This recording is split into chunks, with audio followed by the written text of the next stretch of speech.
Hey, Vsauce! Michael here. In 1924, psychologist Carney Landis drew lines on people's faces and then photographed them in various scenarios to study facial expressions. But he didn't use actors, and he didn't tell the participants to pretend to feel emotions. Instead, he subjected them to actual trauma.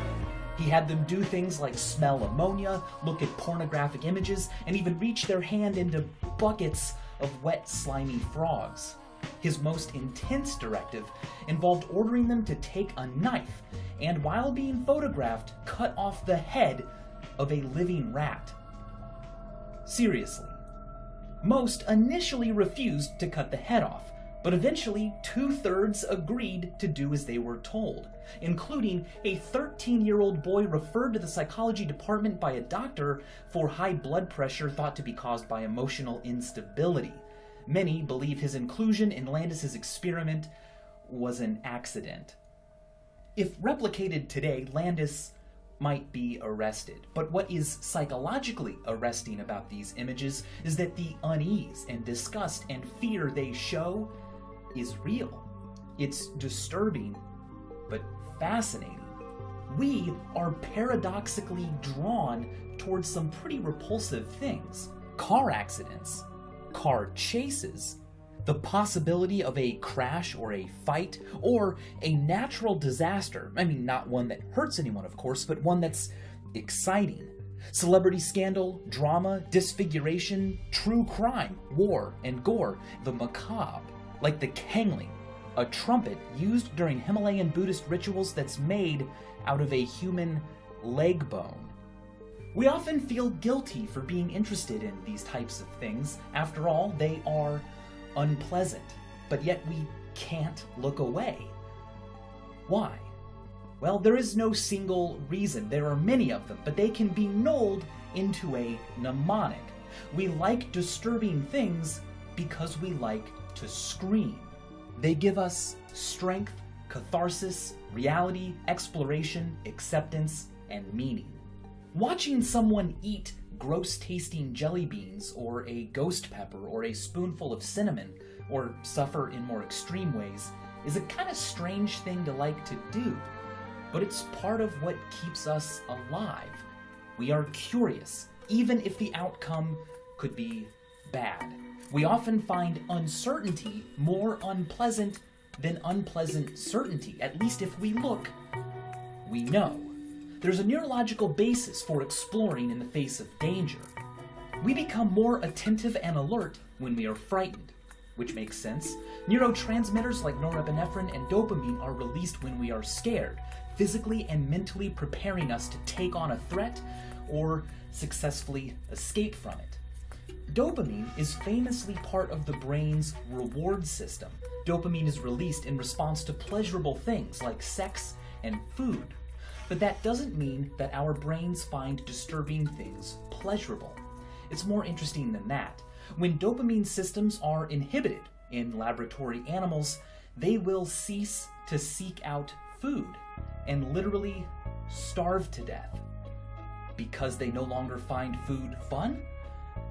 No. If food is placed in their mouths, they will consume it and express signs of satisfaction. Evidence like this suggests that the brain contains systems that motivate seeking, approaching, and curiosity for their own sake. This has implications in the study of compulsive behavior. Just because you want to do something doesn't mean you like it. The rush of chemicals into our brains and bodies when we are scared help us when the threats are real, but if the threats aren't real, or if we are safely distant from them and merely spectating, the same chemicals still appear, making us more attentive, more curious, and making it more difficult to look away. In the early 1900s, Eugene Louis Doyon published incredible images of corpses he cut into stackable slices. The images are amazingly macabre, but yet utterly fascinating, and a wonderful reminder of what we are literally made of. We often feel like we need an excuse, like Halloween or anatomy homework, in order to look at things like that without coming across as a total weirdo. I mean, come on, if you look too interested in the macabre, it might look like you are into, approve of, or enjoy the gruesome. Funny enough, that guilt may very well fuel our desire to look in the first place. Sometimes pressure to not do something can actually make people more likely to do that thing. It's called the boomerang effect. There are many different ways for things to boomerang. One is the Streisand effect, when trying to suppress something unintentionally makes it more widely distributed. In 2003, Barbra Streisand sued to suppress a photo published online as part of a California coastline preservation project. One of the photos, the one she was trying to get rid of, showed her house. Within a month of the lawsuit going public, nearly 500,000 people had flooded the website and downloaded the picture. Before the suit, only 6 people had downloaded the image, 2 of which were her lawyers. In a similar fashion, social pressures and taboos against viewing disturbing things can make them more interesting, rarer, and so a more valuable commodity, and also freeing, in that deliberately viewing them can demonstrate to ourselves and others that we are free and can do what we want. Disturbing things can also make us feel stronger, because their repulsiveness is a challenge. Glenn Sparks at Purdue University has studied the way terrifying films affect us. After watching them, viewers often feel stronger, satisfied that they didn't chicken out, that they made it through, they conquered something disturbing, and were able to handle it. It's almost a form of practice. As Stephen King put it, we make up horrors to help us cope with the real ones. On the more negative side, following celebrity scandals or seeing defeat on the faces of the rival team can make you feel pretty good. It's called schadenfreude, which means harm joy, getting pleasure from others' misfortunes. Social comparison theory describes and predicts behavior like this. Although grades and rankings cause anxiety, we nonetheless possess a drive to seek out evaluations of ourselves in comparison to others. We especially enjoy the evaluations that put us on top. Now, causing other people to be less well off sort of makes sense under this lens. If it's relative happiness you're concerned with, trolling or harassing or griefing other people sort of works. It doesn't make you happier, but compared to the people you're annoying, you are less annoyed. So, yay? Viewing scenes of anger and vengeance and violence that don't even involve us can nonetheless cause our own anger and aggression to burn off, as though they're being satisfied. It's called catharsis, a cleansing, a purification. Creating images and movies and stories that play with our emotions might be grasping at low-hanging fruit, a task beneath such logical creatures as ourselves. Or it might be a powerful demonstration of the fact that we have control, or at least a leash, around how we feel. We condemn the actions of serial killers, but nonetheless often treat them like rock stars. Websites like Red Rum Autographs and Serial Killers Inc. sell autographs, souvenirs, trinkets, and works of art made by real serial killers. Some call it murderabilia. On a spectrum of petty thrills and morose voyeurism to complete overwhelming obsession and fear, our relationship with the morbid is complicated. But it is under our control if we're aware of our actions. One of the most constructive and socially important uses of the morbid is the facilitation of meaning, acceptance, and empathy. In his book, Everyone Loves a Good Train Wreck, Eric G. Wilson says that our attraction to the macabre is on some level a desire to experience someone else's suffering. Morbid curiosity is often about the imagination. Imagining what it would be like to be that other person. What if that happened to me? Could it happen to me?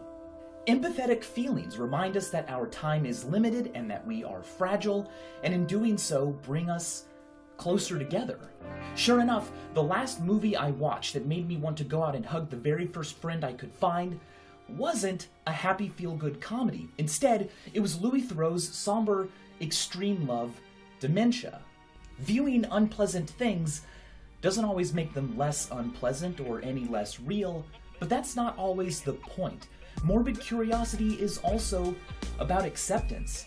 Remember, our brains are wired with motivations to explore unpleasant things, because doing so can be preferable to ignorance. Gawking at morbidity is often about asking why. There must be a reason, a meaning behind all of this. When tragedy strikes or horrors are revealed, we listen to experts give opinions. Neighbors describe the killer. We look for signs that were missed and confirmation that others feel the same way we do, that people are helping or making sure justice is served. Caitlin Doty, the host of Ask a Mortician here on YouTube, just wrote a phenomenal book, Smoke Gets in Your Eyes, and Other Lessons from the Crematory.